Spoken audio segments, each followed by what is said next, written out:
Yan guys, kagigising ko lang. Nagluto po ako ng almusal doon na anak ko. Naisip ko agad yung kaarawan ngayon ng aking apo na si Bangbang. O babati na ako ngayon kahit maaga pa kasi may gagawin na ako mamaya, hindi ko na magagawa. Ako po ay gagawa ng mga konting pagkain, yung biko hasta yung binagungan. Yan po guys, kaya dito ako nagising at pupunta ako sa palengke ng maaga para makabili ako ng sariwang karne sa birthday niya. Yan guys, ako po bumabati sa aking apo na si Bangbang Princess Heidi ng happy birthday. Happy birthday sa iyo, apo. Birthday mo na naman, nadagdagan na naman ang edad mo, talagang padagdag ng padagdag din ang edad mo talaga. Ang bilis lang ng panahon natin.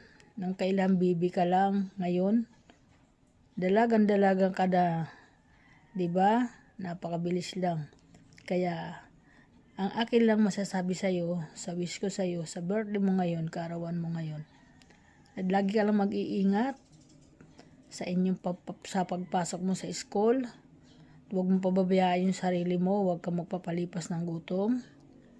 Kasi medyo matindi ang pinag-aaralan mo din, mahirap. Kung di mo din kaya, huwag mong pipilitin ang sarili mo.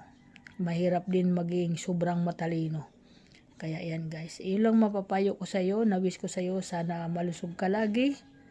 At hindi ka bigyan ng Panginoon ng karamdaman na iyaan sa iyo, kasi ang pangarap ko sa iyo yung tapos ka ng pag-aaral. Yan, ako ay nangarap din bilang lula. Alam mo naman yun kung gaano kita din kamahal. Kaya lagi mag-iingat. Kaya lagi sinasabi sa katinalalamunan ko, parang uubuhin na naman ako ngayon. Lagi lang mag-iingat. Laging sinasabi ko sa iyo, sa pagsakay ng sasakyan, kakapit ka, sisigaw ka sa driver na sandali lang baka mabitaw ka.